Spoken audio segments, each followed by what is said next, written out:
Good afternoon everyone.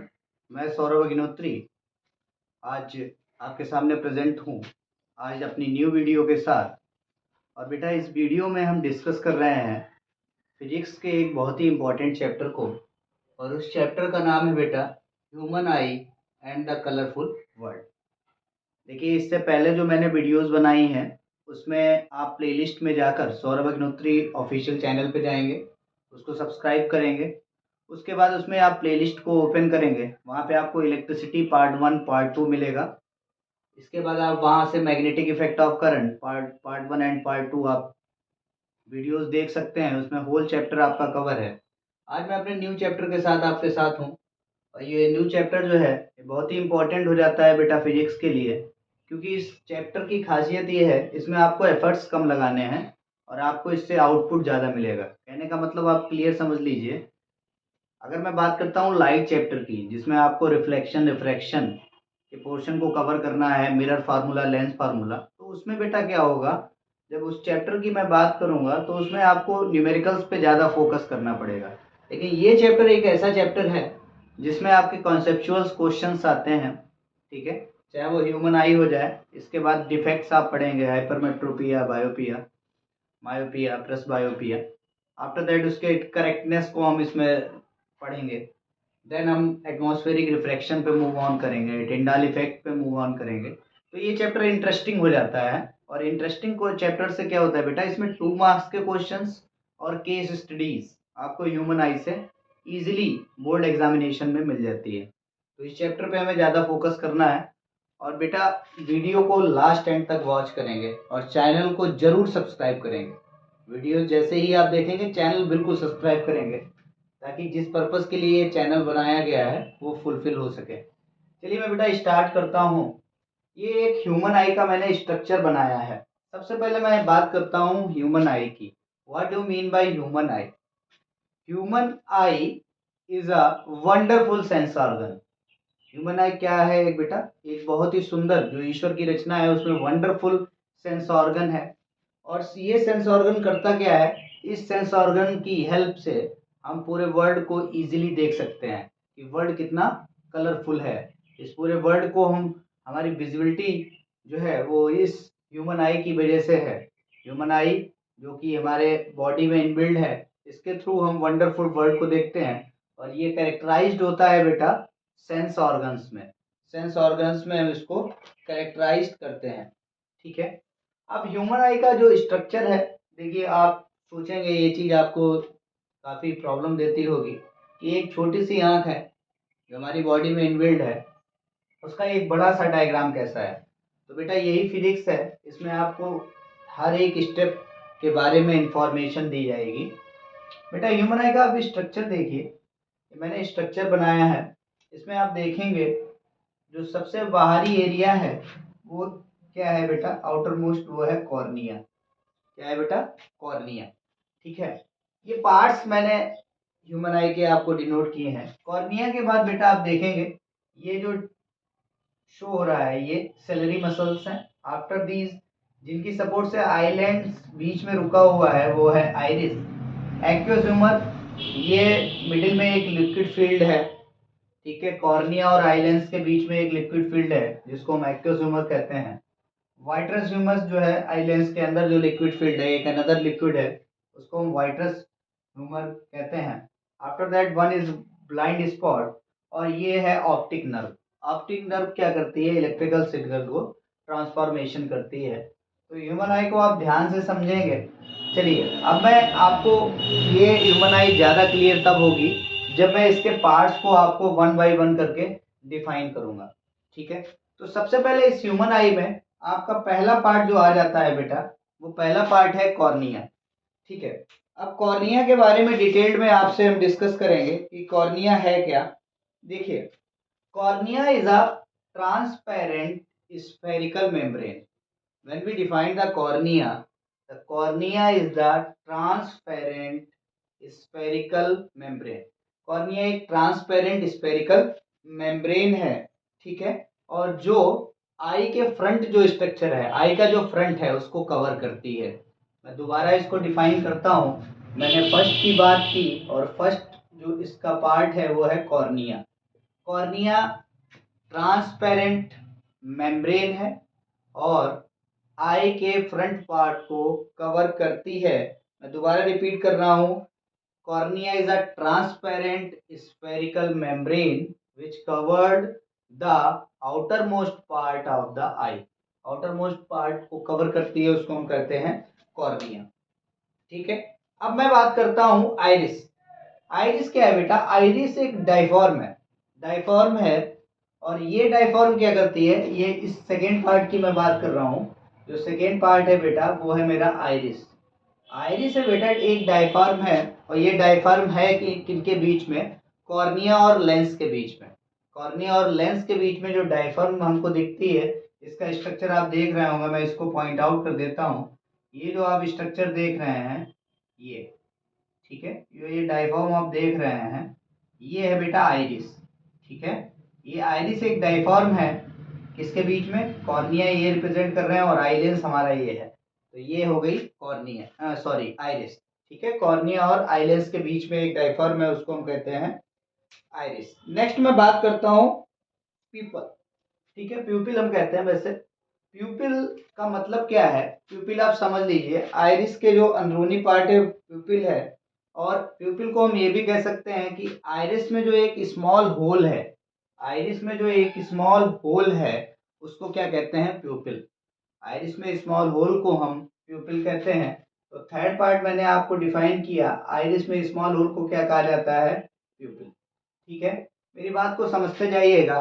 जितने ज़्यादा ये आई का स्ट्रक्चर इम्पोर्टेंट है एग्जामिनेशन पॉइंट ऑफ व्यू से, उतने ज़्यादा इसके पार्ट्स भी इम्पोर्टेंट हैं, क्योंकि ये एक कंबाइंड क्वेश्चन आता है।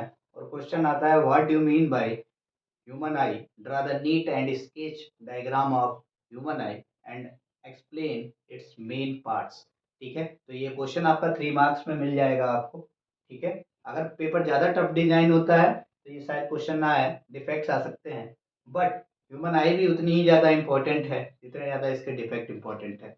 चलिए नेक्स्ट मैं बात करता हूँ बेटा रेटिना। रेटिना तो आप समझ गए होंगे, रेटिना पे हमेशा क्या होता है? इमेज फॉर्मेशन होता है। ठीक है, और ये बैक सरफेस है, ये आई का फ्रंट स्ट्रक्चर आगे है और रेटिना क्या है? बैक है। बैक सरफेस को हम रेटिना कहते हैं और यहाँ पे हमेशा इमेज फॉर्मेशन होता है। नेक्स्ट मैं बात करूंगा, ठीक है, तो मैंने आपसे थर्ड की बात की, रेटिना की। रेटिना जो है back surface of the human आई है, वहाँ पे इमेज फॉर्मेशन होता है। अब मैं फोर्थ पार्ट की बात कर लेता हूँ आपसे, जिसको हम कहते हैं सिलरी मसल्स। सेलरी मसल्स से मतलब क्या है बेटा? जब ये सेलरी मसल्स बहुत ही ज़्यादा इंपॉर्टेंट है, सेलरी मसल्स जब वीक हो जाती हैं तो आई में डिफेक्ट अकर करता है। और सेलरी मसल्स होती क्या है वो समझ लीजिए, ये क्या करती हैं?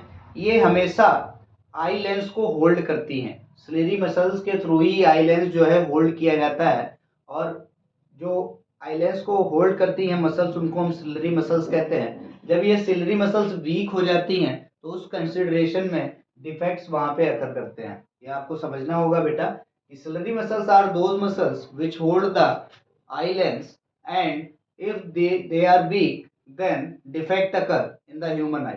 समझ में आया? अब मैं सिलरी मसल्स के बाद नेक्स्ट पॉइंट पे मूव करता हूँ, जो हमारा फिफ्थ पॉइंट है। अब मैं इस आई ह्यूमन आई को रब कर देता हूँ बेटा, देखिएगा।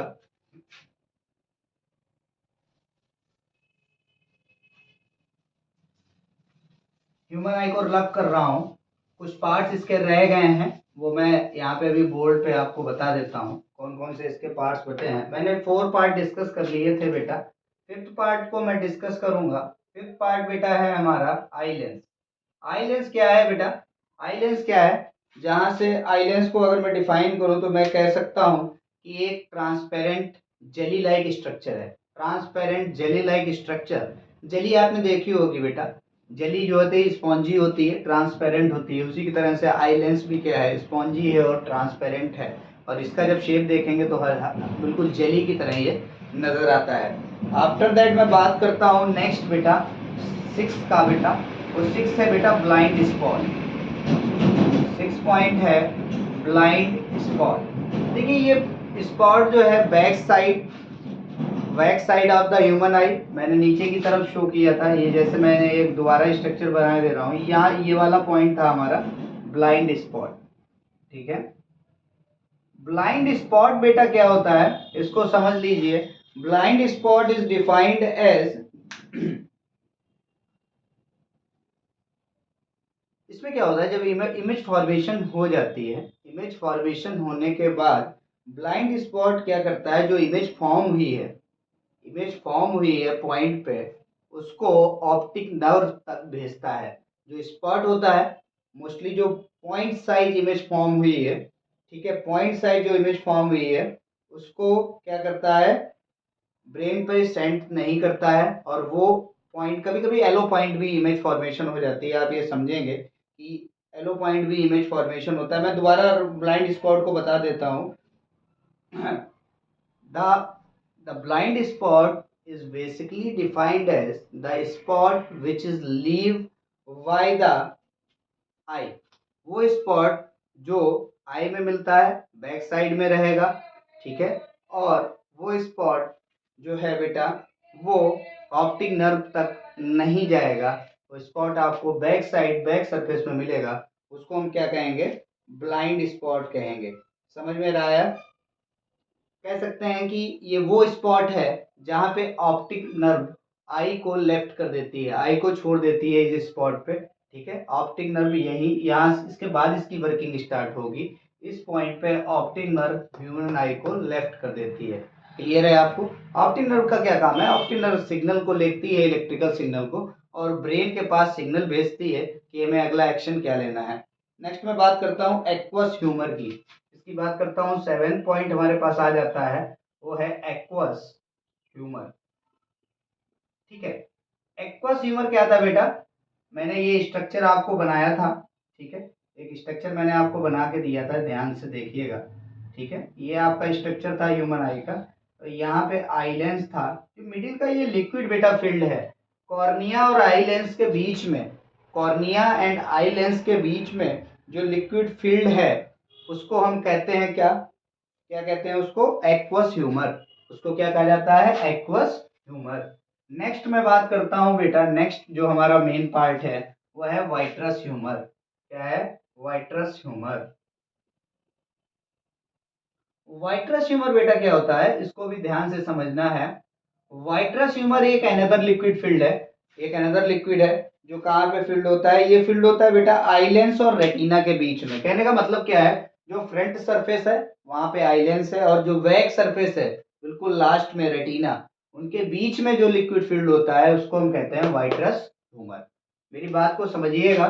ये जैसे आप समझ लीजिए, ये आई लेंस हमारा लगा हुआ है, आई लेंस लगने के बाद ये एक ह्यूमन आई का स्ट्रक्चर है, रेटिना की फॉर्मेशन यहाँ पे हो रही है, तो ये बीच में जो ये लिक्विड फील्ड होगा इसको हम कहेंगे वाइट्रस ह्यूमर। ठीक है, तो आई थिंक ह्यूमन आई आपकी क्लियर हो गई होगी कि ह्यूमन आई है क्या, वर्क किस तरीके से करती है, क्या इसका प्रोसेस रहता है, वो हमको समझना है। लास्ट में 9 पार्ट में एक्सप्लेन कर देता हूँ, जिसको हम कहते हैं ऑप्टिक नर्व। ऑप्टिक नर्व की बात एक समझ लीजिए, ये क्या करता है, जैसे जो भी स्पॉट यहाँ पे हमने फाइंड आउट किया, जो भी इमेज फॉर्मेशन हुई, पॉइंट साइज की इमेज फॉर्मेशन हुई, वो क्या करेगा, एक्वस एक्वस ह्यूमर और वाइट्रस ह्यूमर्स के थ्रू जो भी इलेक्ट्रिकल सिग्नल जनरेट होंगे, ठीक है, इलेक्ट्रिकल सिग्नल जनरेट होने के बाद रिफ्रैक्शन प्रोसेस रहेगा। उसके बाद ये सिग्नल या ऑप्टिक नर्व ब्रेन को ट्रांसफर करती है, और ब्रेन को ट्रांसफर करने के बाद हमको आगे का प्रोसेस दिखाया जाता है। अधिकतर ये कहा जाता है कि अगर येलो पॉइंट बन रहा है, येलो का मतलब पीला पॉइंट अगर बन रहा है, तो उस कंसिडरेशन में हमेशा हमें गुड इमेज दिखाई देगी, उस कंसिडरेशन में गुड इमेज की फॉर्मेशन होती है। समझ में आया है बच्चों?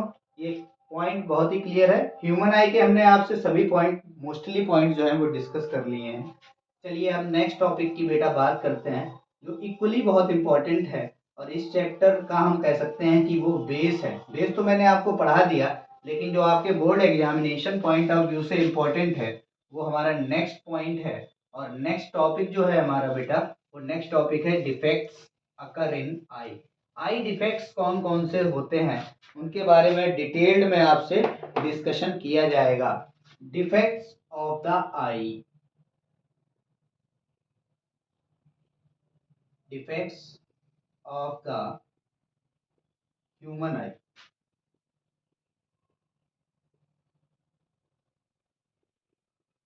डिफेक्ट्स ऑफ द ह्यूमन आई। देखिए, डिफेक्ट्स पढ़ने से पहले माइंड में एक क्वेश्चन उठना चाहिए कि डिफेक्ट्स होता क्यों है, डिफेक्ट्स होते क्यों हैं। तो हम कह सकते हैं बेटा, देखिए ह्यूमन आई है, हमारी एक ह्यूमन बॉडी है, सेंसरी ऑर्गन्स इसमें होते हैं, और सेंसरी ऑर्गन्स की वजह से अगर हमारी डाइट बैलेंस नहीं रहती, पहली बात, सेकेंड चीज, अगर हमारी शरीरी मसल्स वीक हो जाती हैं तो हम क्या करते हैं बेटा, हमारी आंखों में डिफेक्ट हो जाता है। इस डिफेक्ट को करेक्ट करने के लिए हम आई लेंसेज का यूज करते हैं। तो मैं पहले डिफेक्ट की आपसे बात करूंगा, और जो हमारा फर्स्ट डिफेक्ट हमारे सामने आता है वो है hypermetropia.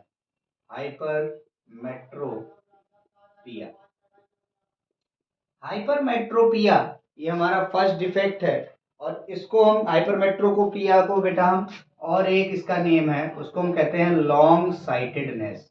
Long sightedness, long sightedness भी इसका एक अनदर नेम है।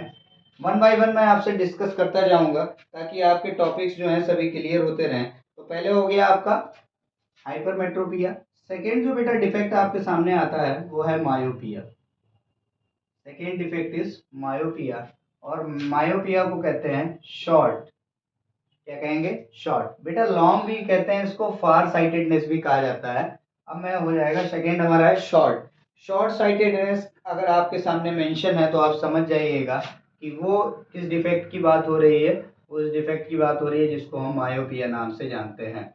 ठीक है, नेक्स्ट मैं डिफेक्ट की बात करता हूँ। ये हमारे दो डिफेक्ट हो गए बेटा। थर्ड जो डिफेक्ट हमारे सामने आता है वो थर्ड डिफेक्ट है प्रेस बायोपिया। उस डिफेक्ट को क्या कहते हैं, प्रेस बायोपिया।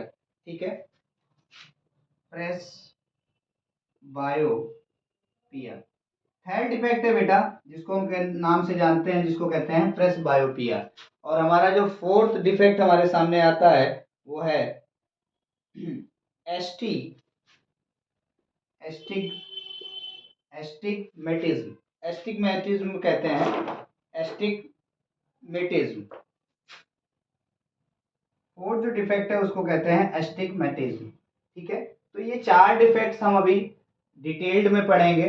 तो बेटा डिफेक्ट ऑफ ह्यूमन आई क्या है पहले ही समझ जाइए। अगर आई में कोई भी प्रॉब्लम आ गई है जिसकी वजह से हमारा विजन खराब हो गया है, या तो हमको दूर की चीज डिस्टेंट ऑब्जेक्ट्स नहीं दिख रहे हैं, अदरवाइज जो हमारे पास नियर बाई ऑब्जेक्ट्स हैं वो हमें प्रॉपर नहीं देख पा रहे हैं। आपने देखा होगा बेटा, मोस्टली जो है आजकल बच्चों में जो एडल्ट एज है उसमें मायोपिया डिफेक्ट पाया जाता है, जिसमें हमारी दूर की नज़र कमज़ोर हो जाती है। दूर की नज़र कमज़ोर होने का मतलब क्या है, वीक होने का मतलब क्या है, कि हमें डिस्टेंस ऑब्जेक्ट क्लियरली दिखाई नहीं दे रहे हैं। तो उस कंडीशन में जो डिफेक्ट होगा वो कहलाएगा मायोपिया। हाइपरमेट्रोपिया का केस डिफरेंट है। हाइपरमेट्रोपिया में आपने देखा होगा कि आपके अगर फादर हैं या ग्रैंडफादर हैं तो वो जब न्यूज़पेपर पढ़ते हैं तो वो प्रॉपर रीडिंग नहीं कर पाते हैं। तो इसका मतलब क्या है, उनके पास जो डिफेक्ट है वो कौन सा जो उनको डिफेक्ट हो चुका है, हाइपरमेट्रोपिया हो चुका है। थर्ड जो बेटा डिफेक्ट है प्रेस बायोपिया, ये भी सैचुरेट रहता है, ये ओल्ड एज पे हो जाता है। और लास्ट है जिसको आप बहुत ही फेमस आपने सुना होगा, वो भी मैं आपको बताऊंगा। चलिए मैं पहले डिफेक्ट से स्टार्ट करता हूँ। जिस डिफेक्ट का नाम है हाइपरमेट्रोपिया। हाइपरमेट्रोपिया के बारे में डिटेल्ड में समझेंगे। देखिए हाइपरमेट्रोपिया एक ऐसी बीमारी है, देखिए डिजीज ही कह सकते हैं, वैसे डिजीज तो नहीं है, इसको आप डिफेक्ट कहिए ज़्यादा बेटर है। ये एक ऐसा डिफेक्ट है जिसमें हमको नियर बाई ऑब्जेक्ट क्लियर दिखाई नहीं देते। ठीक है, हाइपरमेट्रोपिया। हाइपरमेट्रोपिया, और इसका एक और नेम मैंने आपको बताया था, लॉन्ग साइटेड, लॉन्ग साइटेडनेस। ठीक है, हाइपरमेट्रोपिया और लॉन्ग साइटेडनेस। हाइपरमेट्रोपिया के बारे में मैं आपसे डिस्कस कर लेता हूं बेटा।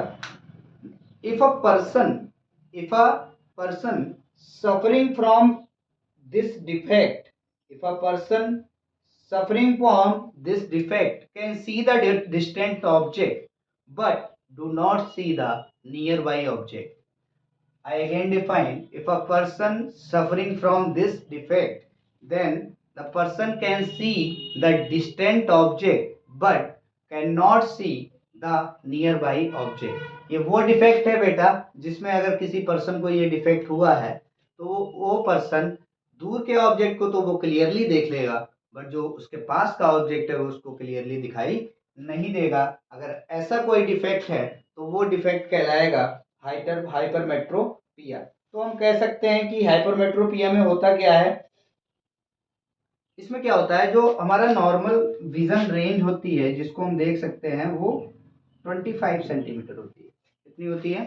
25 सेंटीमीटर। तो जो फार अवे पॉइंट है वो क्या हो जाता है? दूर हो जाता है। हम कह सकते हैं जो नियर पॉइंट है, इसका नियर पॉइंट जो होता है बेटा, जिसकी वजह से हम इमेज फॉर्मेशन होता है और हम ऑब्जेक्ट को देखते हैं, वो क्या हो जाता है? फॉर अवे हो जाता है, दूर हो जाता है।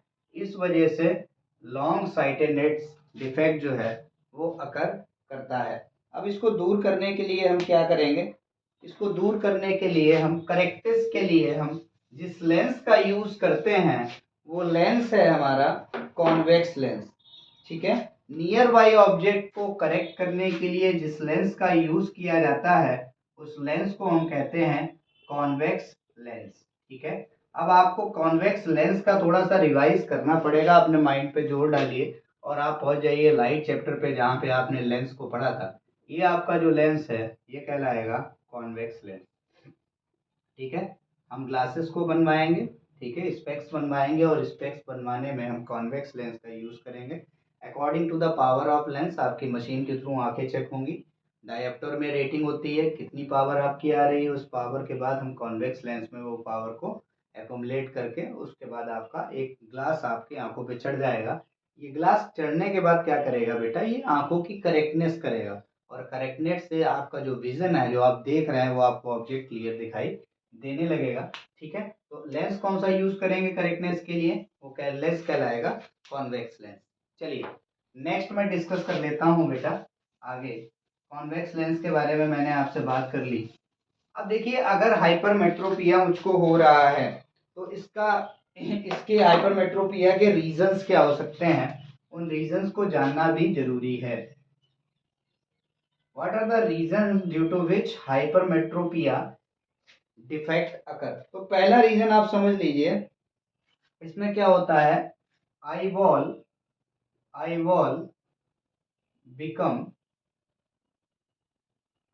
Become too small.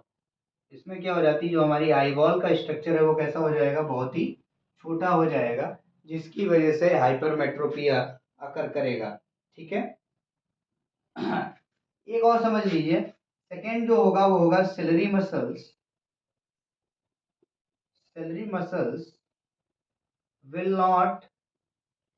will not able celery muscles will not able to change celery muscles will not able to change the shape of the lens।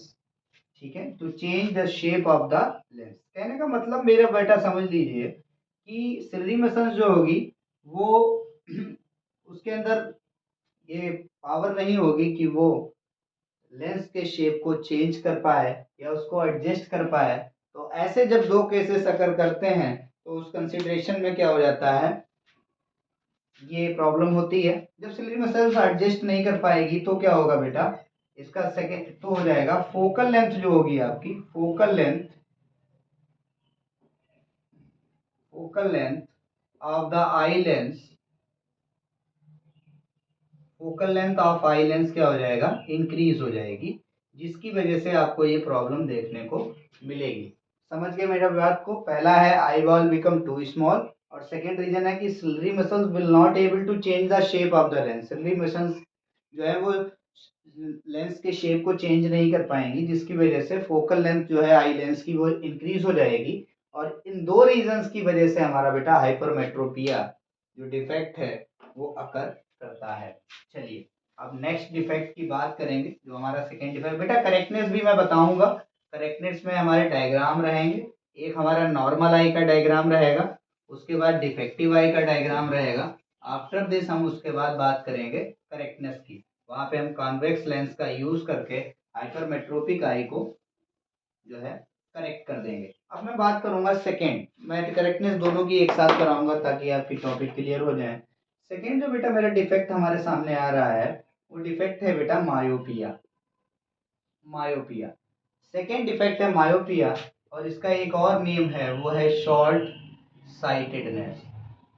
Short sightedness second defect है myopia, और हमारा जो इसका एक अनदर नेम है वो है short sightedness. चलिए इसकी बात कर लेता हूं मैं। Myopia are those defects in which the person do not see the distant object and but can see the nearby object. तो कह सकता हूं कि मायोपिया वो डिफेक्ट है जिसमें कोई भी पर्सन दूर के ऑब्जेक्ट को क्लियरली नहीं देख पाता बट वो पास के ऑब्जेक्ट को क्लियरली देख सकता है। अगर ऐसा डिफेक्ट अकर कर रहा है तो वो डिफेक्ट है हमारा मायोपिया। वो डिफेक्ट बेटा क्या है? मायोपिया। और एक चीज और समझ लीजिए, for the correctness of the myopia, अगर मायोपिया को हमें करेक्ट करना है, for the correctness of myopia we are using the concave lens. हम कौन से लेंस को यूज करेंगे? कॉनकेव लेंस को हम यूज करते हैं अगर हमें आई करेक्ट करनी है। समझ में आया? Myopia are the those defect in which the person do not see clearly the distant object but the person can see the nearby object. This defect is corrected by the convex concave lens. concave lens का use करिए और defect आपका correct हो जाएगा और आपका vision जो है, जो दूर के ऑब्जेक्ट्स हैं, आपको क्लियरली दिखाई देने लगेंगे। ये डिफेक्ट मोस्टली जो है बेटा एडल्ट एज में पाया जाता है, एट द एज ऑफ, मैं कह सकता हूँ, देखिए कुछ एक्सेप्शनल केस होते हैं वो छोड़ दीजिए, लेकिन मैं अगर टीन एजर्स की बात करूं, tin agers and adult age, ठीक है, बिलो द 40 कह सकते हैं, हमारी ये नज़र बहुत जल्दी वीक हो जाती है, हमको दूर के ऑब्जेक्ट दिखाई नहीं देते हैं, ठीक है। एबव द 40-45 जो मेन प्रॉब्लम आती है वो हाइपरमेट्रोपिया की आती है, लेकिन अगर टीन एजर्स से लेके हम 40 ईयर्स तक की बात करते हैं तो सबसे ज़्यादा जो डिफेक्ट अकर करता है वो डिफेक्ट जो है, मेजॉरिटी में जो वो डिफेक्ट है वो है मायोपिया। चलिए मायोपिया आप समझ गए। अब मैं बात कर लेता हूं कि कॉजेज, मायोपिया के कॉजेज क्या हैं। देखिए मायोपिया डिफेक्ट मैंने आपसे डिटेल में बात की, अब मैं मायोपिया के कॉजेज की आपसे बात कर लेता हूं। बाकी जो दो डिफेक्ट हैं उसके बारे में मैं कल डिस्कस करूंगा। पहला जो कॉजेज है, कॉज पहला समझ लीजिए, जो रीजंस हैं उसमें आईबॉल शॉर्ट थी। जो पहला मैंने रीजन दिया था हाइपरमेट्रोपिया का, उसमें आईबॉल शॉर्ट थी। इसमें क्या होगा? Eyeball become too long. इसमें आईबॉल जो है टू लॉन्गर कर दीजिए, आईबॉल बिकम टू लॉन्गर। इसमें आईबॉल का जो स्ट्रक्चर है, जो शेप है, वो बहुत ही ज़्यादा बड़ा हो जाता है और फोकल लेंथ जो है सेलरी मसल्स की वो क्या हो जाती है? डिक्रीज हो जाती है। फोकल लेंथ जो है वो क्या होगी? वो डिक्रीज हो जाएगी। इन दो रीजंस की वजह से मायोपिया जो डिफेक्ट है बेटा अकर करता है। तो बेटा आप ये क्लियर समझिए कि डिफेक्ट्स मैंने आपको पढ़ाए। आज मैंने आपसे ह्यूमन आई के स्ट्रक्चर की बात की, उसके पार्ट को डिस्कस किया। नेक्स्ट वीडियो में बेटा मैं बात करूंगा प्रेसबायोपिया की, ठीक है, एंटीनेम्स की बात करूंगा, कैटरेक्ट की मैं आपसे बात करूंगा। इन टॉपिक्स के बारे में बात होगी बेटा। तो ज़्यादा से ज़्यादा सौरभ अग्निहोत्री ऑफिशियल चैनल को सब्सक्राइब करिए। नेक्स्ट वीडियो कल सेम टाइम बेटा आपको मैं 5 PM तक, 5 बजे तक आपका नेक्स्ट वीडियो आपके मेरे यूट्यूब चैनल पे आपको दिख जाएगी। तो आप ज़्यादा से ज़्यादा वीडियोस को वॉच करिए, ठीक है। थोड़ा सा वॉच टाइम अपना बढ़ाइए, 1 मिनट की वीडियो देखने से आपको पूरी नॉलेज नहीं मिल पाएगी। तो it's a humble request, please watch the video till and, last तक आप वीडियो देखिए और सौरभ अग्निहोत्री ऑफिशियल चैनल के साथ जुड़े रहिए। Thank you so much for watching. Thank you.